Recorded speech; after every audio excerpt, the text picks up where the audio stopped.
சூப்பரா இருக்குதுக்கா. நல்லா இருந்தா சரிதா. உனக்கு தெரியுது என்னோட சமையல் பத்தி சூப்பரா இருக்குதுன்னு சொல்ற. ஆனா என்ற வீட்டுல இருக்கிறாங்களே என்ற அத்தை என்ற புருஷனும் ஒரு நாள் கூட இந்த மாதிரி சொன்னதே இல்ல டோரா. நீ செஞ்சது சூப்பரா இருக்குதுன்னு இத்தனை நாள் யாருமே இப்படி சொன்னது இல்ல. நீ தான் ஃபர்ஸ்ட் டைம் சொல்லிட்டு. ரொம்ப சந்தோஷம். சாப்பிடு சாப்பிடு. உனக்கு எவ்வளவு வேணுமோ கேளு தர்றேன். அப்படியாக்கா? சொன்னதே இல்லையா? ஆனா செம்மையா இருக்குதுக்கா, சூப்பரா இருக்குது. ம் ஆமா ஆமா, இதான் கூடயே சுத்திட்டு இருக்கிற பாரு இந்த குந்தாணி. அவ கூட இது வரைக்கும் என்ற சமையல் சூப்பர்னு சொன்னதே இல்ல டோரா. இதுக்காகவே உனக்கு ஒரு 4 பீஸ் தனியா வைக்கணுமே. நல்லா மொறு உனக்கு வறுத்து தரேன், நீ சாப்பிடு. சூப்பரா இருந்து சொல்ல மாட்டோமா நாங்க? ஏண்டி சின்ன பிள்ளை, அந்த பிள்ளைக்கு தான் தெரியாது உன்னை பத்தி. ஏ டோரா, அதே நம்ம நீ சொல்ற சரிதான். மீன் மட்டும் இவ நல்லா செய்வா. இந்த மாதிரி வறுக்க சொன்னா வறுத்து தருவா. மத்தபடி பிரியாணி செய்ய சொன்னா செய்வா. பாக்கி எல்லாம் அவளுக்கு செய்ய தெரியாது. சின்ன பிள்ளைக்கா, நீலாக்கா சொல்ற மாதிரி பிரியாணி செய்வீங்களா? பிரியாணி செய்ய தெரிஞ்சாலே போதுமே, சூப்பரா சமைக்கலாம்னு அர்த்தம். இது கூட தெரியாம இருக்கிறாங்க உங்க வீட்ல. நிறைய பேருக்கு எல்லா சாப்பாடு செஞ்சாலும் பிரியாணி தான் செய்ய தெரியாதுன்னு சொல்லுவாங்க. ஆனா அவ்வளவு பெரிய டிஷ் உங்களுக்கு தெரியும் போது நீங்க சூப்பர் சமையல்காரங்கக்கா. உங்களுக்கு போய் சமையல் தெரியாது நல்லா இல்லைன்னு சொல்றாங்களா? அவங்களுக்கு உங்களை பத்தி யாருமே தெரியலக்கா, தெரியல. பிரியாணி செய்யறது அவ்வளவு கஷ்டம், அதுவே சூப்பரா செய்வீங்கன்னா அப்புறம் என்ன? அக்கா, எனக்கு ஒரு நாள் பிரியாணி செஞ்சு கொடுங்கக்கா. உங்க பிரியாணி டேஸ்ட் பண்ணி பார்க்கணும்னு ரொம்ப ஆசையா இருக்குதுக்கா. இந்த வீட்டுக்கு வந்ததுல இருந்து நான் பிரியாணியே சாப்பிடவே இல்லக்கா சின்ன பிள்ளைக்கா. கல்யாணத்துக்கு அப்புறம் ஒரு நாள் கூட சாப்பிடலக்கா. 3 மாசத்துக்கு மேல ஆச்சு. வெளியே எங்கேயும் போய் சாப்பிட முடியல, வீட்லயும் செய்ய முடியல. ரொம்ப பிரியாணி சாப்பிடாம எனக்கு ஒரு மாதிரியா இருக்குது சின்ன பிள்ளைக்கா. ஒரு நாளைக்கு செஞ்சு கொடுங்கக்கா நீங்களே. இவ்வளவுதானே? செஞ்சிடலாம். இந்த வாரத்திலேயே செஞ்சிடலாம், சரியா?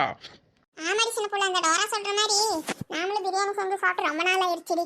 ஒரு நாளைக்கு செய்யணும்டி. பேசாம தோட்டத்துல போய் செய்யலாமா? தோட்டத்துல போய் செஞ்சு சாப்பிட்டு அவ்வளவு நாள் ஆச்சு. இந்த அக்கா வரவே இல்லை. இந்த சீத்தக்கா தோட்டத்துக்கு கூப்பிடுறதும் இல்லை நம்மள. முதலாச்சும் அங்கே போய் ஏதாவது செஞ்செல்லாம் சாப்பிடுவோம், நல்லா இருக்கும். டோராலாம் அந்த மாதிரி வந்ததே இல்லைங்க.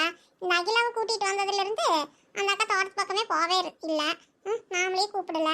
என்னதான் பண்றது? பேசாம ஒரு நாளைக்கு அகிலாவையும் சேர்த்து கூட்டிட்டு போய் தோட்டத்துல வச்சு பிரியாணி செய்யலாமா? அதெல்லாம் இப்ப நடக்காதுடி. அவளுக்கே டெலிவரி டைம் நெருங்கிட்டு இருக்குது. இந்த நேரத்துல எங்க போய் தோட்டத்துக்கு போக முடியும்? அவனால அவ்வளவு தூரம் நடந்து வர முடியாது. அதெல்லாம் சரிப்பட்டு வராதுன்னு தான் சொல்லுவாங்க. அந்த அக்கா வேண்டான்னு தான் சொல்லுவாங்கடி. அவளுக்கு குழந்தை பிறக்கட்டும், அப்புறம் பார்க்கலாம். வேணும்னா நம்ம இங்கேயே எங்கேயாவது வச்சு செய்யலாம். ஆமா, நம்ம கேட்டாலும் அந்த அக்கா அதான் சொல்லுவாங்க. சரி பார்க்கலாம் விடு. அதெல்லாம் அப்புறம் என்ன பண்றதுன்னு பாத்துக்கலாம். முதல் மீன் சாப்பிடுங்கடி, மீன் சாப்பிடுங்க. மீன் சாப்பிடறதா அப்ப டிஸ்டர்ப் பண்ணிட்டே இருப்பாங்க. நாம பாட்டுக்கு வறுத்து தின்னுட்டே இருக்கிறமே சின்ன புள்ள. வீட்டுக்கு இருக்குதா? நான் வேற வீட்டுக்கு கொஞ்சம் எடுத்துட்டு போகணும்னு நினைச்சேன். இருக்குது. இல்லாட்டியும் பரவாயில்ல. நம்ம தின்னது போக மிச்சம் மீதி இருந்தா அவங்களுக்கு கொடுத்தா போதும். முதல்ல நாம சாப்பிடலாம். கஷ்டப்பட்டு மீன் பிடிச்சிட்டு வந்து வறுத்து நம்ம சாப்பிடாம அங்கே கொண்டு போய் வீட்டில் கொடுக்குறதா? முதல்ல நம்ம சாப்பிட்டு முடிச்சுட்டு மிச்சம் இருக்குதா என்ற புருஷனுக்கு எல்லாம் போடலாம். என்ன சின்ன புள்ளக்கா, ஹஸ்பண்ட் கொடுக்காம சாப்பிடுறீங்களா? தப்பு இல்லையா இது? நீ கொடுத்துட்டு சாப்பிட்றியா? உன் புருஷன் வெளிநாட்டில் உட்காந்துட்டு என்னென்ன வாங்கி தின்னுட்டு இருக்கிறானோ இங்க வந்து இவ சொல்லிட்டு இருக்கிறாரு. அதெல்லாம் ஒரு தப்பும் இல்லை. நாம இங்க வீட்டில் இருக்கிறத தின்னுட்டு இருக்கிறோம். இவங்களாம் வேலைக்கு போறோம், அங்கே போறோம், இங்கே போறேன்னு சொல்லிட்டு போற இடத்துல எல்லாம் கிடைக்கிறதால நல்லா முக்கி சாப்பிட்டுட்டு தான் வருவாங்க. அதெல்லாம் யோசிச்சோம்னா நம்ம சாப்பிட முடியாது. அவங்க வரல, அவங்களுக்கு கொடுத்துட்டு சாப்பிடணும்னா நமக்கு பட்னியாவே தான் கிடக்கணும். அவங்களாம் போற இடத்துல நல்லா வாங்கி சாப்பிட்டுக்குவாங்க. இதெல்லாம் நீ யோசனை பண்ணிட்டு இருக்காத. இந்த மாதிரி எல்லாம் புருஷன் கொடுத்துட்டு தான் சாப்பிடணுங்கிற எண்ணத்தையெல்லாம் விட்டுட்டு முதல்ல 1.5 வயிற்று நடிக்கிறதுக்கு பாரு. டோரா, இதெல்லாம் கத்துக்கணும் நீ நிறையா எங்க கிட்ட. ஆமா டோரா, சின்ன பிள்ளை சொல்றது நிஜம்தான். என்ற டொப்பிக்காரனால என்னை விட்டுட்டு நல்ல வேட்டையாடுவான். இந்நேரம் எங்க உட்காந்துட்டு என்ன ஸ்நாக்ஸ் சாப்பிட்டு இருக்கிறானோ நம்மள நினைச்சிட்டா இருக்கிறாங்க. அவங்க சாப்பிட்றப்பல நம்ம ஐயோ பொண்டாட்டி கொடுக்காம சாப்பிட்றமேன்னு நினைக்கவா போறாங்க? அதெல்லாம் ஒரு நாளைக்கு நினைக்க மாட்டாங்க. அவங்களுக்கு பிடிச்சதெல்லாம் நல்லா வாங்கி வாங்கி சாப்பிடுவாங்க. நாம தான் இப்படி அவங்களுக்கு கொடுக்கலையே அப்படின்னாலே யோசிக்கணும். நாங்களே இதெல்லாம் பார்த்துட்டோம் டோரா, பார்த்துட்டோம். அப்படியாக்கா? அப்ப அவங்க சாப்பிட்றப்ப நம்மளை பத்தி யோசிக்க மாட்டாங்களா? நினைக்க மாட்டாங்களா? ஐயோ நமக்கு கொடுக்காம சாப்பிட்றாமே சொல்லி ஃபீல் பண்ண மாட்டாங்களாக்கா? நிஜமாவா சொல்றீங்க? அப்ப என்னோட காளி இப்படிதான் யோசிப்பானோ? ஆமாடி டோரா, ஆமா. இந்த குதிரவால்காரிக்கு எவ்வளவு சொன்னாலும் இன்னும் புரிய மாட்டேங்குது. உன்னோட காளி அப்பனும் அப்படிதா, இதான் இந்த குந்தானியோட கார்த்திகேயன் அப்படிதா, என்னோட சென்ட்ராசும் அப்படிதா. நம்மளை பத்தி எல்லாம் அவங்க நினைக்கவும் மாட்டாங்க. சாப்பிட்றப்ப நமக்கு வேணுமான்னு கேட்க மாட்டாங்க. கம்முன்னு அவங்க வாட்டுக்கு வயிற்று நரைச்சிட்டு போயிட்டே இருப்பாங்க. வேணுங்கிறது வாங்கி தின்னுட்டு நாம தான் நினைக்கணும். இதெல்லாம் நாங்க கடந்து வந்துட்டோம். நீயும் கத்துக்கோ. எங்க எக்ஸ்பீரியன்ஸ்ல சொல்றோம். நல்லா புரிஞ்சு பார்த்து நடந்துக்கோ. நீ ஃபோன் பண்ணிட்டுக்கா நைட் ஹஸ்பண்ட் கிட்ட கேக்குறேன் நான். கேளு நல்லா கேளு. இந்த டோரா எங்க தான் போனான்னு தெரியலையே. ஏ ரங்கா, ரங்கா. கருப்பாயி வாடி. என்ன ஆடு மேய்க்கிறதுக்கு போயிருந்தா வந்துட்டியா? ஆடெல்லாம் பட்டியில் அடைச்சாச்சா? அதெல்லாம் ஆடு மேய்க்கிறதுக்கு போயிட்டு வந்தாச்சு, பட்டியிலே அடைச்சாச்சு. ஆமா, எங்க இந்த மருமகளின் ஆளவே காண வீட்ல? வீடு திறந்து கிடக்குது. இங்க தான் இருக்கிறாளான்னு தான் பாக்குறதுக்கு வந்தா. உள்ளேயா இருக்கறா? இல்லையே கருப்பாயி, நான் மட்டும் தான் வீட்ல இருந்தேன். என்ற மருமகளின் தான் காணோம். சின்ன பிள்ளையும் இல்லையா வீட்ல? இது எங்க போனா வீடெல்லாம் திறந்து போட்டுட்டு? நான் எங்க போக கூடாதுன்னு சொல்லிட்டு ஆடு மேய்க்கிறதுக்கு போனேன். ஐயோ, இது எங்க போனா தெரியலையே. பாத்தியாடி நிலா இந்த டோரா என்ன சொல்லியிருக்கிறான்னு? இரு கருப்பாயி ஏதோ பேச்சு சத்தம் கேக்குது. ஆமா சின்ன புள்ள, டோராவை கூட நான் என்னமோ நினைச்சேன். உஷாராவா இருக்கிறா ஏண்டி? ஆமா ஏதோ பேச்சு சத்தம் கேக்குது. பின்னாடி ஏதாவது இருக்கிறாளுங்களா? என்ன தெரியல கருப்பாயி. சரி வா போய் பார்க்கலாம் என்னன்னு. சத்தம் தான் கேக்குது. வீடு திறந்துதான் கிடக்குது. நான் இப்பதான் தூங்கிட்டு இருந்தேன். இப்பதான் எந்திரிச்சு வந்தேன்.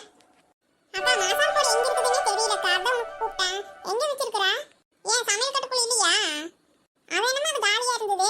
சரி அப்புறம் காணும் சொல்லிதான் தேடி பார்த்தா எனக்கு கிடைக்கவே இல்லை. அதே தார் அளவளவாக போட்டு வச்சிருப்பேன். ஒரு பாக்கியெல்லாம் எடுத்து பெரிய சம்பளத்தில் போட்டு எல்லாம் நாளை தான் வச்சிருப்பேன். சரி நானே வந்து எடுத்து கொடுக்குறேன்.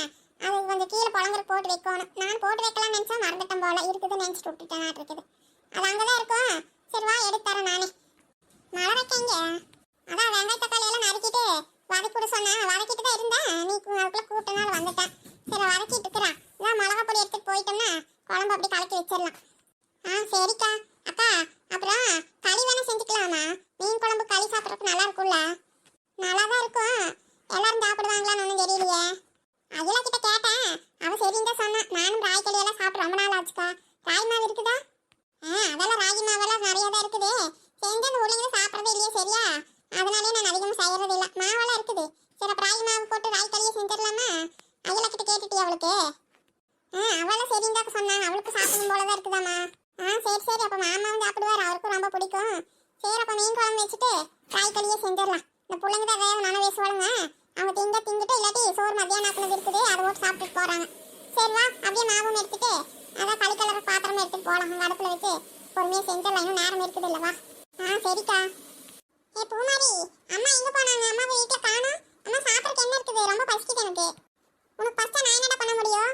அம்மா எங்கே போனாங்கன்னு தெரியல. சாமி மேலே இருந்தது. நானே வந்து இப்போ தான் கதவு திறந்துட்டு கை கழுவி தண்ணி குடிக்கலான்ட்டு வந்தேன். என்கிட்ட வந்து கேட்குறேன். சரி அவங்க எங்கேயாச்சும் உட்காந்துட்டு இருப்பாங்க. சரி அப்புறம் பார்த்துக்கலாம். சாப்பிட்றதுக்கு என்ன இருக்குது அதை பாரு. சாப்பிட்றதெல்லாம் பெருசாக ஒன்றும் இல்லைடா. சாப்பாடுமே இதை பருப்பு தான் கரைஞ்சி வச்சிருக்கிறாங்க. வேணும்னா போய் போட்டு சாப்பிடு. என்னது சோறு பருப்பா? இதை திங்கிறதுக்கு தான் நான் இவ்வளோ அவசரமாக வீட்டுக்கு ஓடி வந்தேனா? ஏப்போ மாதிரி மனசாட்சி இல்லையா உனக்கு உங்கள் அம்மாவுக்கு? எப்போ பார்த்தாலும் பருப்புன்னு போட்டு பருப்பை கரைஞ்சி வச்சுட்டு இருக்கிறீங்க. உங்களுக்கெல்லாம் என்னதான் பண்ணுறதுன்னு தெரிய மாட்டேங்குது.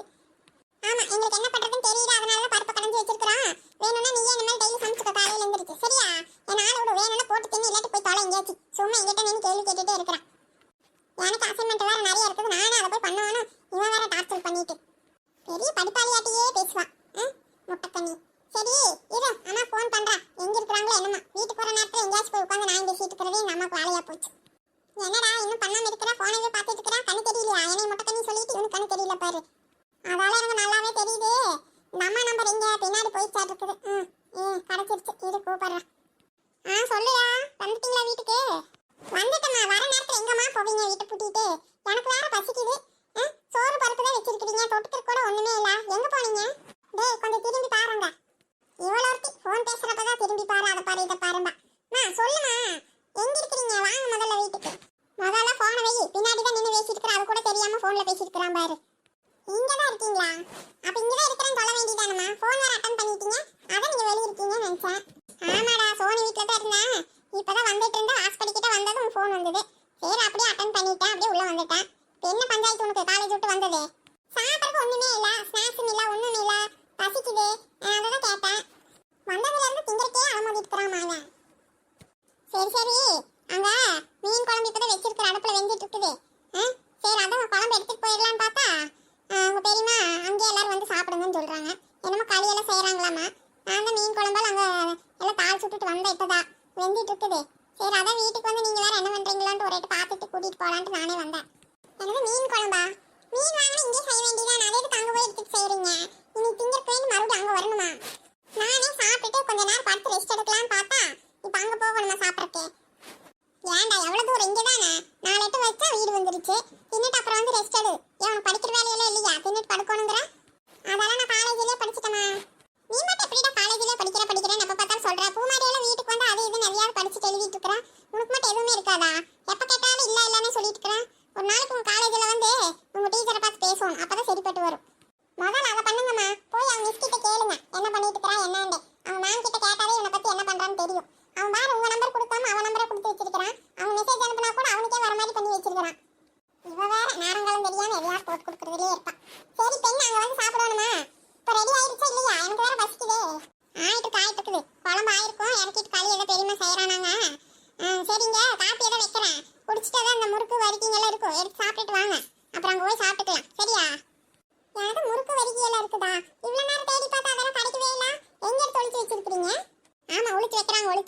ரெண்டும் இங்கே தாண்டா இருக்குது.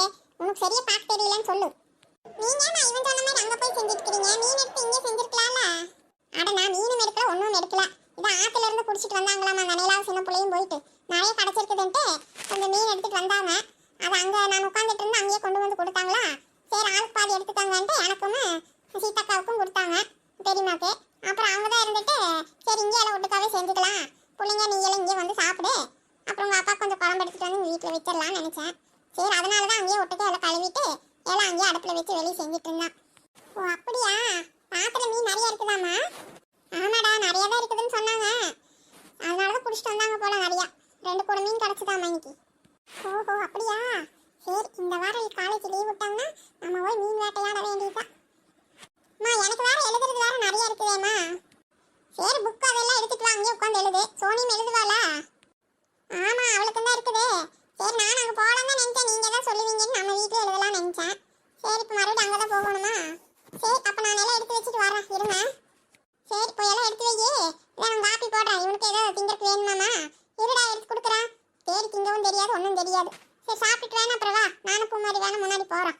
வா முதல்ல காப்பி போட்டு தர குடிப்பியாமா? நான் வந்து கை கால் மூஞ்சி கழுவியே இல்லையா? வந்ததுலேருந்து உள்ளதான் பூந்துக்குவேன். உன்னை பற்றி தெரியாதா? சரி போ கை கால் கழுவிட்டு அதுக்குள்ள காப்பி போட்டு வைக்கிறேன். அடியே சின்னப்புல என்னடி பண்ணிட்டு இருக்கீங்க? அட வாங்கத்தா, என்ன தூங்கி எந்திரிச்சாச்சா? இப்போதான் தூக்கம் தெளிஞ்சிருக்குது. அது சரி. ஏண்டி டோரா, நீ என்ன இவங்க கூட சேர்ந்து இங்க உட்கார்ந்துட்டு இருக்கற? வீடெல்லாம் திறந்து போட்டு வச்சிட்டு. ஆண்டி நான் இங்க தான் இருக்கேன். வீடு வரும்போது லாக் பண்ணிட்டு தான் வந்தேன். ஃபுல்லா எல்லாம் திறந்து போடல. ஆமா லாக் பண்ணிட்டு வந்தாலாமா லாக். பூட்டு போடாம வந்திருக்கற, சும்மா வெறும் தாள போட்டு விட்டுட்டு. அத கேட்டேன். இங்க தான் இருக்கறியா அப்போ? ஆமா ஆண்டி நான் இங்க தான் இருக்கேன். அது சரி. என்னடி சின்ன புள்ள பண்ணிட்டு இருக்கற? ஏது மீன்? மீன்காரன் ஏதாவது வந்தானா? இவ்ளோ மீன் வாங்கி வச்சிட்டு இங்க வச்சு வறுத்துட்டு இருக்கற? அதுவாத்த மீன்காரனு வரல ஒன்றும் வரல. நாங்கள் அப்படியே நீங்கள் தூக்குனதுக்கு அப்புறமா நானே டோரா இதான் நீலாம் 3 பேர் சேர்ந்து வண்டி எடுத்துட்டு ஆற்றுக்கு போய் மீன் பிடிச்சிட்டு வந்தோம். ஒரு கூட நிறைய கிடச்சிதா. சரி அதை கொண்டு வந்து எல்லாம் க்ளீன் பண்ணி வறுத்துட்டு இருக்கிறோம். எனக்கு ஆத்துக்கு போய் மீன் பிடிச்சிட்டு வந்தீங்களா? ஏ டோரா நீ மாதிரி போன சொல்லவே இல்லை என்கிட்ட ஒரு வார்த்தை போறேன்னு. உன்ட சௌரியத்துக்கு பண்ணிட்டு இருக்கறியா நீ? ஆண்டி நான் உங்களுக்கு கால் பண்ணேன், நீங்க தான் அட்டெண்ட் பண்ணவே இல்லை. சரி இன்னைக்கு எனக்கு லீவு தானே, சரி அதனால தான் நம்ம ஊர்ல ஆத்துல போய் மீன் பிடிக்கலாம்னு கூப்பிட்டாங்களா. நான் இன்னும் ஆத்து பக்கமே போனதே இல்லை. சரி அதனால தான் எப்படி ஃபிஷ் பிடிப்பாங்கன்னு சொல்லி பார்க்கலான்ட்டு போயிட்டு வந்தேன். இதான் நம்ம வீட்டுக்கு சேர்த்து தான் எல்லாம் எடுத்துட்டு வந்திருக்கிறேன். இதெல்லாம் நாளைக்கு பாதி பாதி பிரிச்சுக்கலாம்னு எல்லாம் வறுத்துட்டு இருக்கிறோம் ஆண்டி. இல்லை முடிஞ்சிருச்சு. நான் ஃப்ரை எடுத்துட்டு வரேன், நம்ம சேர்ந்து எல்லாம் சாப்பிடலாம். அங்கிள் வந்துட்டாரா? அப்படியா? சரி சரி அதானே பார்த்தேன். சரி சரி உங்க மாமனும் வந்தாச்சு. சரி மீன் வறுத்தாச்சுன்னு எடுத்துட்டு வா. எனக்கு மீன் வசத்துக்கு பசி எடுக்குது, சாப்பிடலாம். சாப்பிட்டுட்டு வேணும் சித்த நேரம் உட்காந்துக்கலாம். சரி எடுத்துட்டு வா. சரி வாடிதாங்க போய் உட்காரலாம். வா அவங்க வறுத்துட்டு எடுத்துட்டு வரட்டும். ஆமாத்தா நீங்கள் போய் உட்காருங்க. இந்த மீனெல்லாம் வறுத்துட்டு எனக்கு கொஞ்சம் தான் இருக்குது, எடுத்துட்டு வரேன். மீன் வறுத்துட்டு வரியா? சரி அப்போ ஒன்றும் தயவு வேண்டாமா சமைக்கிறதுக்கு? சோறு குழம்பெல்லாம் இருந்தது போதும். அதுவே மீன் வச்சு சாப்பிட்டுக்கலாமா? எனக்கு வேற ராத்திரியில மீன் சாப்பிட்டா செரிக்காதேடி சின்னப்புள்ள. சரி இருந்தாலும் பரவாயில்ல, கொஞ்சம் பார்த்து நிறையாவே எடுத்துட்டு வா. ஒரு 4-5 சாப்பிட்டா போதும். அதுக்கு மேலே எனக்கு வேண்டாம். மிச்சம் இருந்தால் நீங்கள் சாப்பிட்டுக்கோங்க. சரிடி நான் போய் அங்கே திண்ணையில் உட்கார சித்த நேரம் எடுத்துட்டு வாங்க. கொஞ்சம் சூடாக சாப்பிட்டா தான் நல்லா இருக்கும். ஆற வச்சு சாப்பிட்டா நல்லா இருக்காதே. சரியா? சரி போங்கத்தா, எடுத்துட்டு வர. போங்க போங்க 2 பேரும் நான் போய் சீட்டுங்க அதுக்குள்ளே வந்துருவோம். வறுத்துட்டு கொஞ்சம் தான் இருக்குது. சுட சுட சாப்பிடுவீங்களாமா? சரி வா கருப்பாயி, நம்ம போய் அங்கே சித்த நேரம் திண்ணையில் உட்காரலாம். சரி வாரங்க. அடியே டோரா மீன் வறுத்தாச்சுன்னா கூப்பிட, இல்லாட்டி எடுத்துட்டு வா. சரியா? சூடாக சாப்பிட்டா தான் நல்லா இருக்கும். ராங்கா சொன்ன மாதிரி. என்னது உங்கத்தையும் இந்த டோராவத்தையும் போட்டி ஓடுறத பார்த்தா எங்க வீட்டுக்கு எங்க அத்தைக்கு மீன் கொடுக்க முடியாதாட்டு இருக்குது. முதல்ல எனக்கு கொஞ்சம் கொடுத்து அனுப்பிடுடி, நான் போறேன். இங்க இருந்து ஒன்றும் கிடைக்காதாட்டு இருக்குது. பாவம் எங்க அத்தை வேற எனக்கு ஆனு சொல்லி தேடிட்டு இருக்கும். அந்த கிளவுக்கு 2 கொடுத்துட்றேன், எடுத்து கொடு. நான் முதல்ல கிளம்புறேன். அப்புறம் நீயும் உங்க அத்தைங்களோட சேர்ந்து நல்லா மீன் சாப்பிட்டு என்ஜாய் பண்ணுங்க. ஆமாம் இந்த கலவி மீன் சாப்பிட்றதுக்கு செரிக்காதுன்னு சொல்லிட்டு அப்புறம் 4 கூட 5 கூடன்ட்டு அது நல்லா சாப்பிட்டுட்டே இருக்கும். இரு நீ சொன்ன மாதிரி ஃபஸ்ட்டு உனக்கு கொடுத்து அனுப்பிடுறேன். இன்னும் கொஞ்சம் தான் இருக்குது, அதை மட்டும் வறுத்துட்டு அப்புறம் இந்த 2 கிழங்குகளுக்கு எடுத்துகிட்டு போய் கொடுத்துட்றான். அது மகனுங்களுக்கு கொடுத்தாலும் சரி, இல்லை அந்த கருப்பை கிளவி அந்த கிழவனுக்கு கொடுத்தாலும் சரி. என்னமோ பண்ணிட்டு போகிறாங்க. நம்ம ஏதோ ஓரளவுக்கு சாப்பிட்டாச்சு. அதுலேயும் கொஞ்சம் 2 ஆளுக்கு 2-3 எடுத்துட்டு மிச்சத்தை அவங்களுக்கு கொடுத்துடலாம். கிழவிங்க என்னமோ வந்துட்டு இரு முதல்ல உனக்கு கட்டி அனுப்பி தரேன். ஆமாம் அந்த வாழையில எடு, அதுலேயே வச்சு தரேன். ஆமா ஆமா எனக்கு நான் கிளம்புறேன். ஹாய் ஃப்ரெண்ட்ஸ், நம்ம வீடியோட பிடிச்சிருந்தா நம்ம அருவி கார்ட்டூன் தமிழுக்கு மறக்காம சப்ஸ்கிரைப் பண்ணி வைங்க ஃப்ரெண்ட்ஸ்.